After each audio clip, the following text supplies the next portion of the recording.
Come ride the little train that is rolling down the tracks to the junction. Forget about your cares, it is time to relax at the junction. Lots of curves, you bet, and even more when you get to the junction.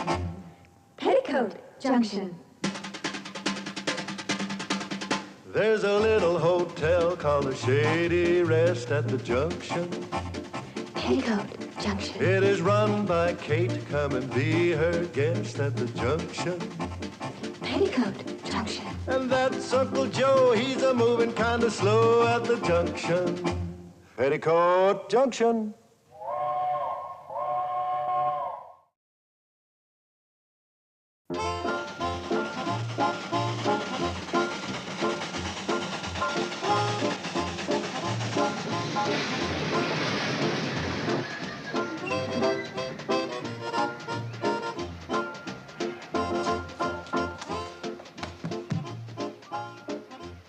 Is it bad, Charlie? Not too bad. A few tomatoes and eggs and a cabbage or two caught the tender. I've never seen such an angry mob. Everybody yelling, "Get the coach! Kill the coach!" Oh, poor Uncle Joe. Well, losing the biggest game of the year, 84-0, ain't exactly the way to win friends. I hate to think what the back of the train looks like.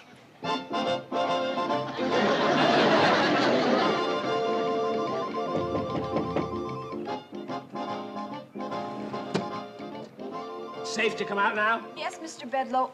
I'm terribly sorry you had to go through all this just because our team lost. Oh, that's all right. Remember, lad, it's not whether you win or lose. It's how you play the game. You play lousy. There. I got that impression.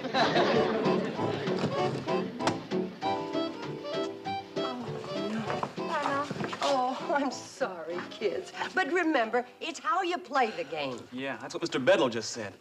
Bedloe, he's on this train? Oh, Sourpuss? The vice president of the railroad? He went through this garbage barrage. Took 2 eggs right in the kisser before he got the window closed. Oh, there goes the Hooterville cannonball. You'll junk it for sure now. Mr. Bedloe, don't blame Charlie and Floyd and their train. I mean your train. It's not their fault that Hooterville High lost every single game this year and the people finally got fed up. It's his fault. My uncle, the coach. Oh, Mrs. Bradley, it's nobody's fault. It's like the game of life. Sometimes we win, sometimes we lose. But the important thing is to take both with a smile. Oh, I don't blame you for being mad. Here, take Mr. Bedloe up to the hotel, give him the bridal suite next to the bath, and give him anything he wants with no charge. He's our guest. No, I insist on paying. Oh, you're gonna feel so much better when you have a nice hot bath. Betty Joe, you clean up his suit while he's freshening up for dinner. Now, hurry now. No, don't fuss over me, girls. Charlie, there goes the meanest, most... Did he say something nice? Sounded like it from here. Charlie, there's something rotten in Denmark. There's something rotten in Hooterville, too. And I think all of it hit this train.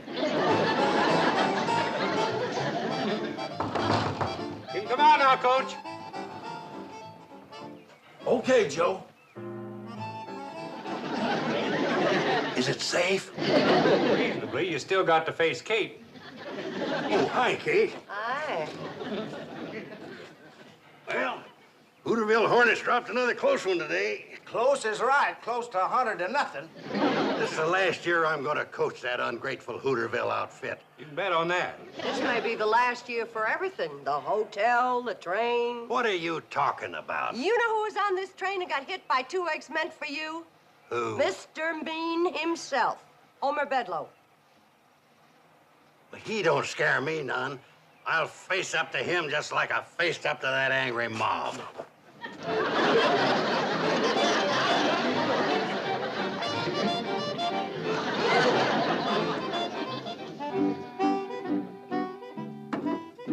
Is he their directors of the railroad? 2 of them, big shot Eastern fellas, come in a private plane. Now, they're going to board the Cannonball here in Hooterville tomorrow morning for an inspection trip. And Bedloe put him up to it, huh? He's awaiting for him at the Shady Rest. Oh, that sneaky rat.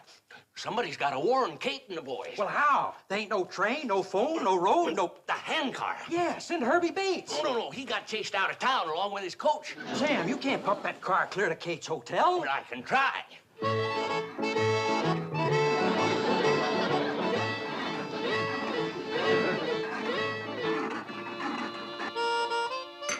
I said to myself, Homer Bedloe, you've got to go back to that wonderful little town of Hooterville and ride that wonderful little train to that wonderful little hotel and visit with all those wonderful people.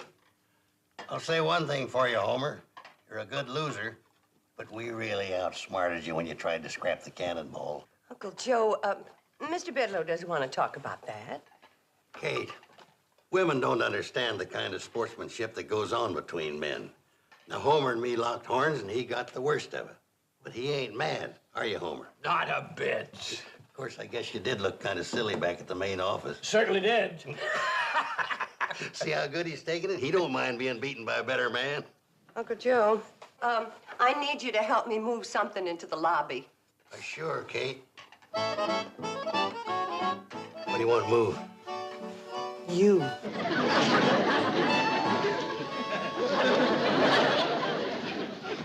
How long are you planning to be with us, Mr. Bedloe? Oh, I think along about noon tomorrow ought to do it. Oh.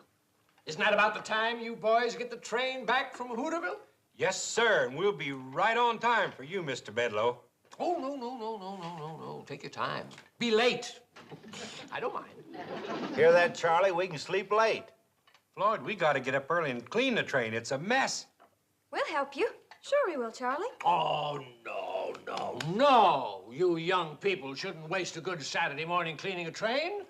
Besides, it'll be a good object lesson for the people of Hooterville to see that train the way it is.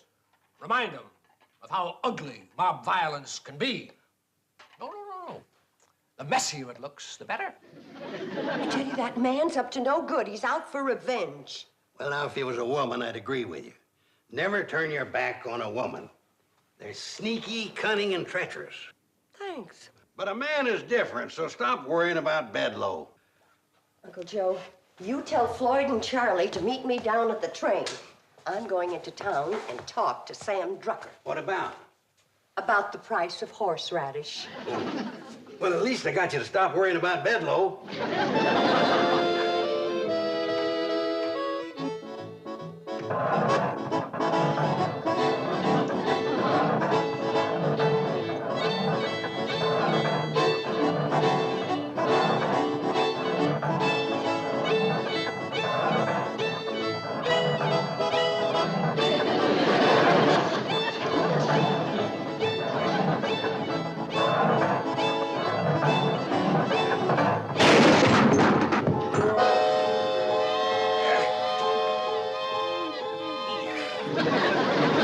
Sam, are you hurt?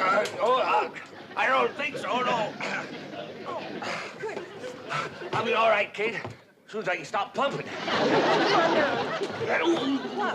Watch the blisters. Oh, I'm sorry. Who is it, Kate? Sam Drucker. Listen, is Bedloe up at the hotel? Yeah. Come on up and say hello. He's changed, Sam. Nicest fella you ever want to meet. Horseradish? Well, you can talk to Kate about that later. Come on up and visit Bedloe. No, listen to me. Bedloe is here for only one reason. He's got a scheme that'll finish this train once and for all. You hear that, Uncle Joe? Yeah. And it don't surprise me none. You know, I was suspicious of him the minute he walked in.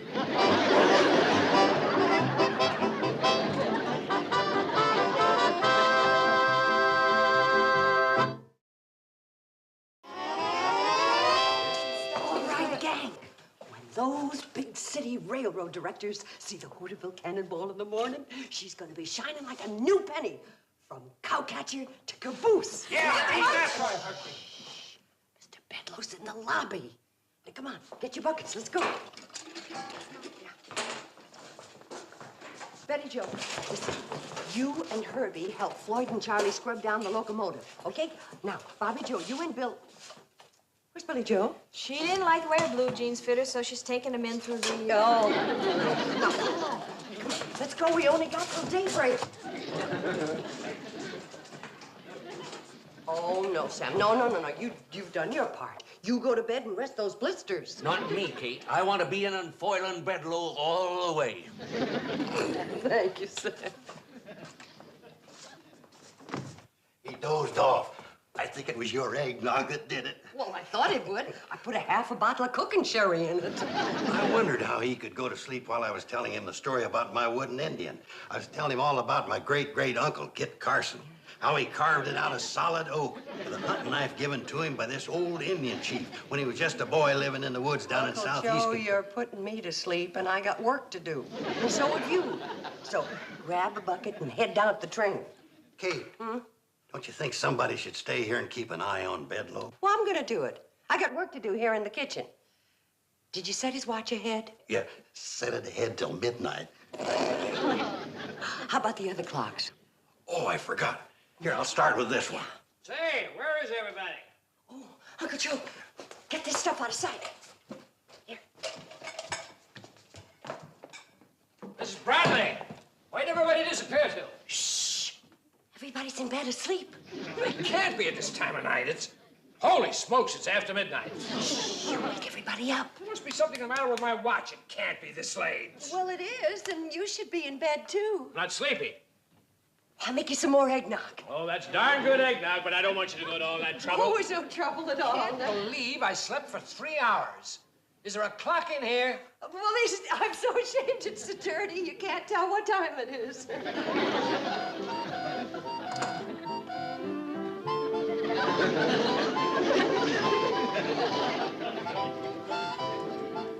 There you are. 20 to 1? What's all the commotion down here? Can a fella get a night's sleep? Mr. Bedloe, what's the meaning of this? Alone with my niece here in the middle of the night. How far is this gone, Kate? Are you prepared to marry this woman? Now, wait a minute. I just came in here. She was just gonna make me some more eggnog. Well, I think you've had enough to drink already. These carryings-on might go up in the city, but out here we don't allow any hanky-panky with our women. Hanky-panky? Now, you get to your bedroom and stay there. And just be glad I didn't have my shotgun handy. Please explain to him that I haven't got any romantic interest in you. Would I be telling him the truth, Homer? Well, you have been extra nice to me on this trip. What other reason could you have? What other reason? Now, let me tell you something. Oh, good night. And don't let me catch you out of your room again tonight, or I'll shoot first and ask questions later. Uncle Joe, you were wonderful. Now, let's go on down the train and get to work. Okay. I'm all dressed for bed, and I was asleep on my feet.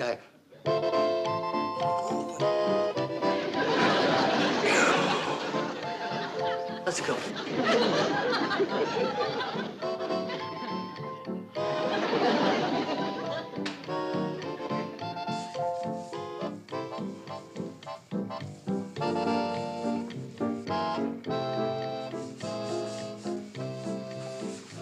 All right, gang. That does it for the outside. Now let's see how Uncle Joe's doing inside.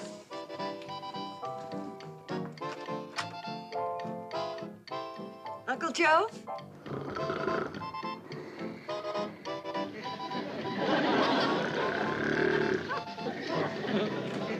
How'd it go, Kate? That big mess come off the seats? Nope, there it sits, fast asleep. How he can sleep on those hard, splattered up backbreakers is beyond me. Say, Charlie, can you and Floyd unbolt these seats and get them out of here? Well, yeah, Kate, but wouldn't it be easier to wake him up and let him walk out? That's not what I had in mind. Look, go get your tools and take everything out of this coach. Everything? Everything. Those two big city railroad directors are going to get the surprise of their lives.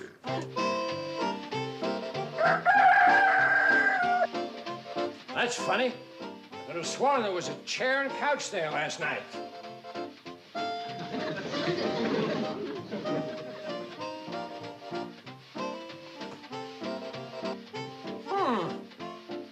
All aboard Hooterville Cannonball.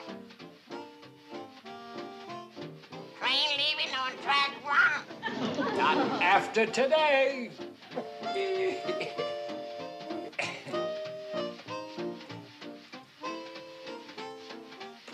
Thought you might like some company for breakfast, Joe Carson. Very funny. Ready for breakfast. The Hooterville Cannonball is due in 1 minute. Bedloe told us it's never been on time yet. Here she comes.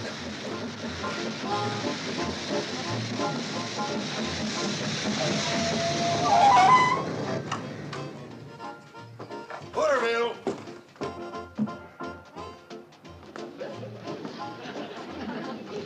Did you enjoy your ride, madam? Sonny, that's the finest train ride I ever had in my life. Smooth as glass all the way. Well, thank you, madam. You must ride with us again. You bet I will, Sonny. All aboard the Hooterville Cannonball, gentlemen. There was no one in the station to sell us a ticket. Part of the satisfaction guaranteed service. We collect the fare at the end of the ride only if you're happy. Hey, that sounds great. Sounds like very bad business to me. Forward!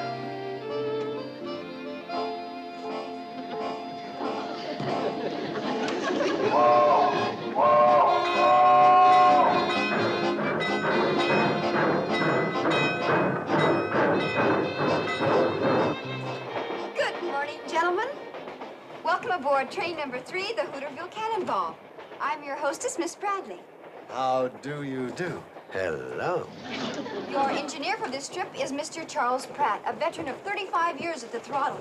Your fireman is Mr. Floyd Smoot. And your conductor is Mr. Joseph Carson. We will be cruising at a safe, comfortable speed of 40 miles an hour. And a delicious hot meal will be served en route. If there's anything I can do to make your trip more comfortable or enjoyable, you have only to ask. Thank you.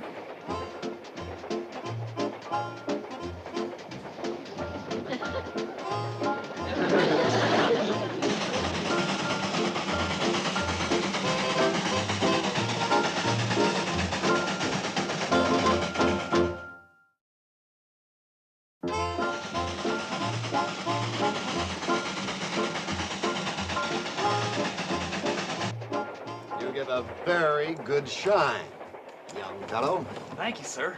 Hey, John, do you notice the porter's smock? Like they wear in Europe.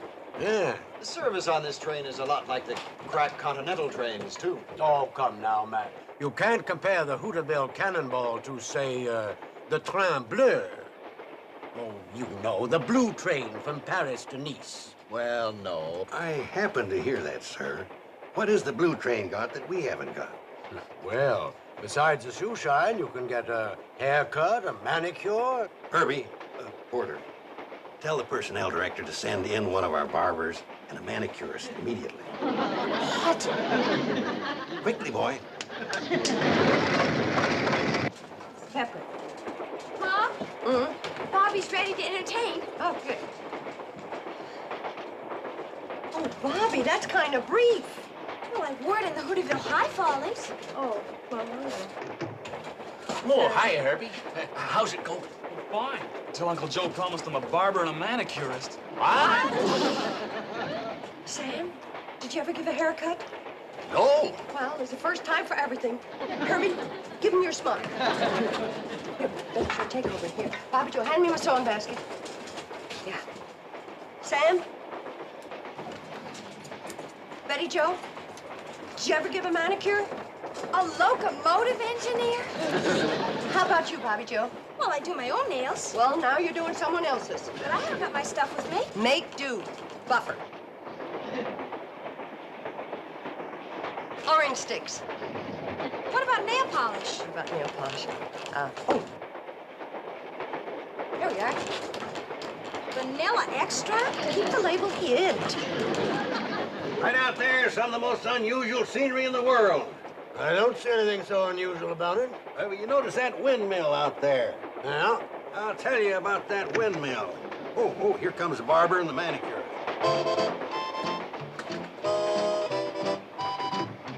Well, I'll be darned. I'd rather be manicured.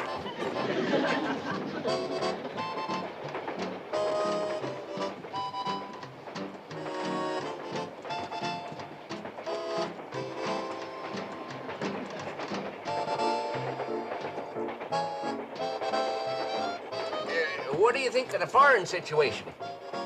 Which one? Take your pick.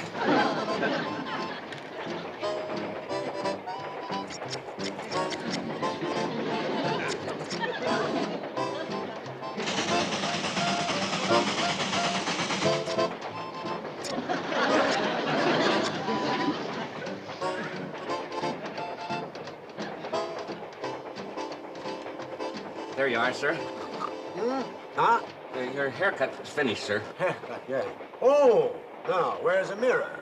Mirror? Oh, it looks fine. Right, conductor? Great. Oh, must be a mirror someplace. Oh.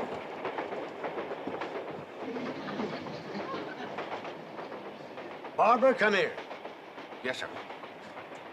That is the best haircut I ever had. Thank you. I, Barbara, could certainly take lessons from you. Say, Max, how's your manicure? Sensational. This whole train is sensational. You said it. John, do you think maybe Bedloe drinks? I don't know if he does now, but he may start after I get through with him.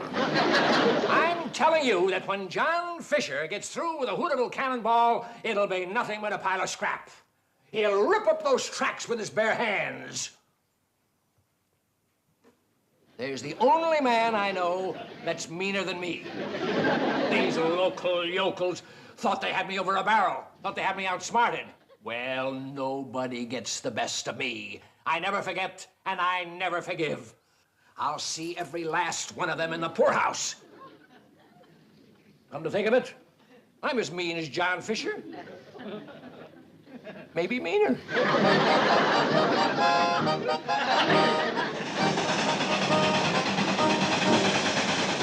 Well, she makes her run through the dead of winter, through the summer, spring, and fall.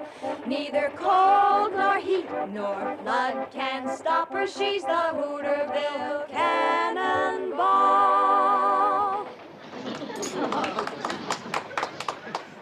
Betty Jo, maybe the gentleman would like another helping. Oh, no, please. I've had 5. 6 for me. What was that delicious concoction? But just chicken and dumplings, country style. Specialty of the Hooterville Cannonball chef. I'd like to meet him. Would you ask him to come in? He never leaves the kitchen. You actually have a kitchen in there? He's small but efficient. Let's go see it. It may serve as a model for our new diesel streamliners. Good idea. You gentlemen connected with some railroad? Well, as a matter of fact, we are 2 of the directors of this railroad. Oh, dear, my goodness, did you hear that? Why, if we'd have known that, we'd have given you our first-class service. What have we been getting? Economy tourist class. Max, there's no 2 ways about it. This is the greatest train on wheels. Bar none. And we've ridden them all. Wait till I get my hands on Bedloe.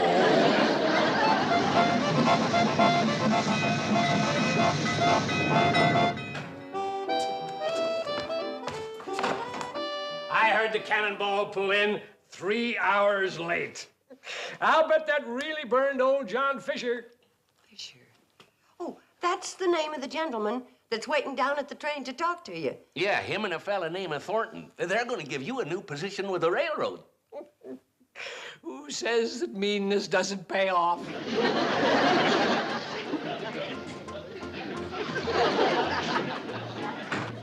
Floyd and me sure do appreciate this, Mr. Fisher.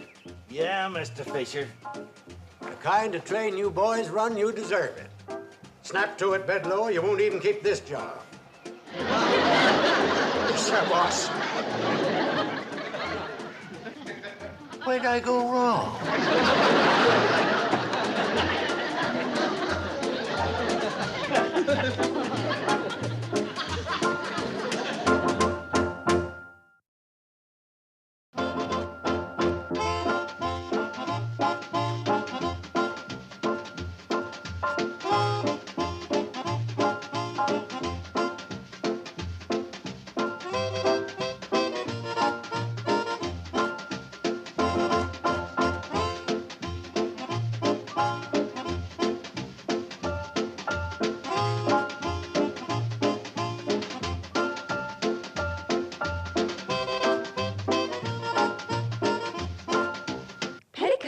Junction. This has been a Filmways presentation.